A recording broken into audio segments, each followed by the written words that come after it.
राम जी के अपने भाई को जब तीर लगा था तो राम जी विष्णु भगवान के अवतार थे। एक बार राम जी उस तीर लगे हुए जगह पे हाथ रख देते तो क्या वो जख्म सही नहीं हो जाता? हो जाता कि नहीं? लेकिन राम जी तो भैया ठहरे भगवान। उन्हें पता था कि आने वाले कलयुग में बहुत सारे ऐसे तांत्रिक घूमने लगेंगे जो कहेंगे कि मर्यादा पुरुषोत्तम राम ने जो मंत्र पढ़ा था, मैं उसी मंत्र को पढ़ के आपके AK-47 का गोली लगाए साफ कर देंगे, बिच्छी काटा है साफ कर देंगे, सांप काटा है साफ कर देंगे। इसलिए राम जी अपने भाई को तड़पते हुए छोड़े और कहें हनुमान जी को कि जाइए आप हिमालय से संजीवनी बूटी लाइए, जो हनुमान जी को दिखाता है कि यदि समय रहते अगर आप मेडिकल सुविधा ला सकते। आज के समय में अगर आप देखेंगे, मजाक में सेंस में ना लेंगे तो आज के समय में वो एम्बुलेंस को दर्शाता है। आप इसे मजाक के सेंस में ना लेंगे तो आज के समय में एम्बुलेंस को दर्शाता है और मेडिकल दवाओं को दिखाता है कि अगर आपको कोई तकलीफ है तो आप तुरंत जाइए डॉक्टर के पास, देर मत कीजिए और दवाइयां लाइए। वरना राम जी को क्या, आपको क्या लगता था राम जी के पास शक्ति ना है? अरे भाई साहब बड़का बड़का लीला करके यहाँ पे जो दिखाता है। लेकिन आज के समय में हम लोग, क्योंकि भारत अंग्रेजों को पता था कि भारतीयों का शास्त्र में ऐसा चीज है कि अगर ये सचुरा पूरा अच्छा से जान जाएगा सब ना तो हमारे इंग्लैंड को पीछे छोड़ के चल जाएगा। लेकिन उन्होंने इस चीज को दबा दिया, रामायण को केवल किताब रख दिया, ना कि उसे केस स्टडी में बता दिया। जबकि हार्वर्ड ऑक्सफोर्ड जैसी यूनिवर्सिटी में ये सब चीजों को केस स्टडी पे पढ़ाया जाता है कि देखो राम जी ने क्यों नहीं उस चीज को सही किया, क्योंकि इसका 800 साल 200 साल 1000 साल बाद क्या असर पड़ेगा। उस ससुरे हमरे किताब पढ़ के आगे बढ़ गए सब, हम लोग को थरिया थमा दिया, तू रामायण पे लड़, तुम महाभारत पे लड़, हम हिंदू तुम मुसलमान, तुम सिख तुम ईसाई। लेकिन आज भी हम लोग नहीं समझते हैं इस चीज को, आज भी आप लोग समझिए इस चीज को। और दूसरा देखिए, आप आगे हर चीज को अगर आप देखेंगे, बहुत सारा चीज का महाभारत उसमें देखेंगे आप, रावण मारा गया क्यों? अपने भाई को क्या किया था, बता दिया था। जबकि रावण नहीं मारा जाता अगर वो अपने भाई को नहीं बताता कि मेरी नाभि में अमृत। इसलिए ये क्या दर्शाता है? ये यही दर्शाता है कि अगर आप किसी राज को चाहते हैं छुपा लेना, इसका सबसे अच्छा तरीका है कि किसी को ना बताएं। क्योंकि अगर आप अपने करीबी को कोई राज बताते हैं तो करीबी का भी कोई ना कोई करीबी होता है। इसलिए अगर आप चाहते हैं तो किसी को ना बताएं, स्पेशली महिला को तो बताइए मत। आप बुरा मानिएगा लेकिन ये चीज हकीकत है। किसी महिला को बताइएगा ना, हाई बात मत बताना, तो अपनी सहेली को बताएगी और उसको भी कहेगी किसी को बताना नहीं, और वो पूरा लॉज पीट देगी हल्ला, और सबको यही बात कहा जाएगा किसी को बताना नहीं। पहले के वक्त में मीडिया नहीं था तो महिलाएं ही मीडिया का काम करती थी। कोई खबर पहुंचाना है, एगो दादी को कह दो, पूरा मीडिया का काम हो।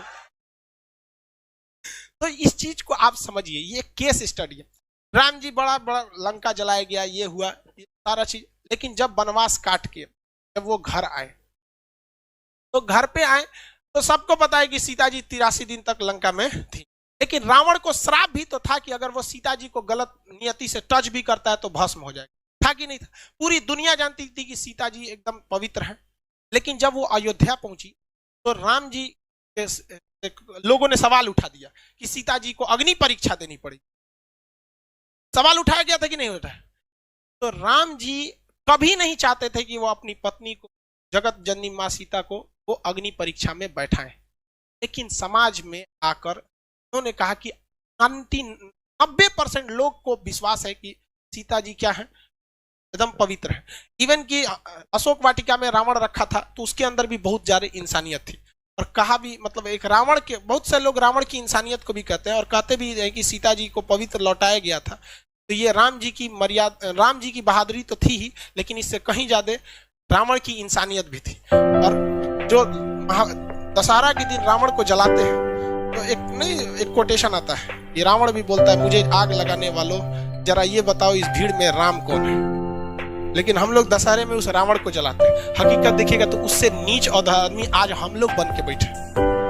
हम लोग से कहीं ज्यादा इंसानियत उस रावण में था उस वक्त। लेकिन राम जी अयोध्या आए ना तो 90% लोगों को पता था, 90% लोग खुश थे कि आज हमारे मर्यादा पुरुषोत्तम राम आ गए। लेकिन उस समय भी लोगों की कमी नहीं थी, लोग की कमी उंगली उठाने की नहीं थी। लोगों ने भगवान पर उंगली उठा दिया और भगवान ने सोचा कि चलो ना हम अग्नि परीक्षा दे देंगे।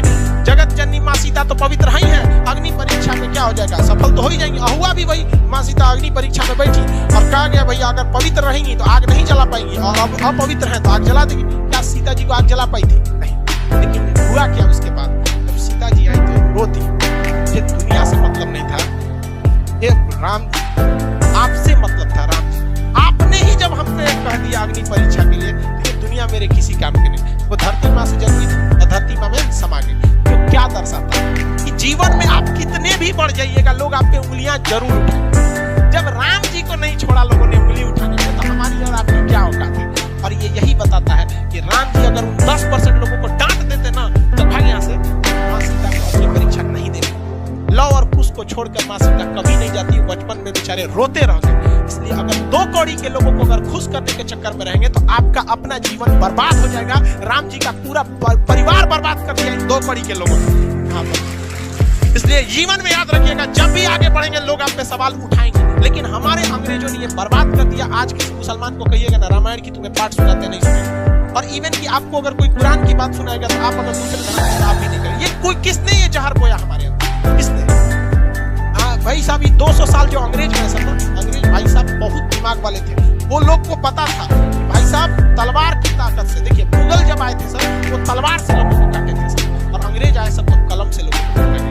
और वो खुद लिख के गए थे, the power of pen is more than the power of sword. कलम की ताकत तलवार से ज्यादा होती है। हमारा वैचारिक नपुंसक बना के चले गए सब अंग्रेज, हमारी शिक्षा व्यवस्था को बर्बाद कर दिया। और इससे लड़ने का काम किया था राजीव दीक्षित ने, और इसमें किसी न किसी की चाल थी जिन्होंने राजीव दीक्षित को आकस्मिक मृत्यु कर दिया, और जो हमारी वैचारिकता को एक ग्लोबल लेवल पर ले जा रहे थे। तो खैर आप भी समझते हैं, इस सब चीज में मत पड़िएगा, धार्मिक चीजें गलत होती है, लेकिन हम लोग इसके शिकार हुए हैं। हम लोग को शिकार बनाया गया है ये अंग्रेजों ने। नजरों को समझ में नहीं आता, धीरे धीरे विकास होगा। लेकिन आप अगर समाज को देखेंगे ना, तो समाज का एक ऐसा हिस्सा है जो अब इस सब चीजों से हट रहा है। उसे नहीं मतलब है कि धार्मिक चीजें क्या है, हिंदू सिख ईसाई क्या है, वो अब इंटेलेक्चुअल पे जा रहा है। लेकिन समाज का एक हिस्सा ऐसा भी है जो ससुरा इसमें और ज्यादा क्या होते जा रहा है, बढ़ते जा रहा है। अगर आप पढ़े लिखे हैं, आप इस चीज को समझिएगा। तो रामायण क्या है? एक तरह की लीला है, जो बताता है भाई साहब आप सबको संतुष्ट नहीं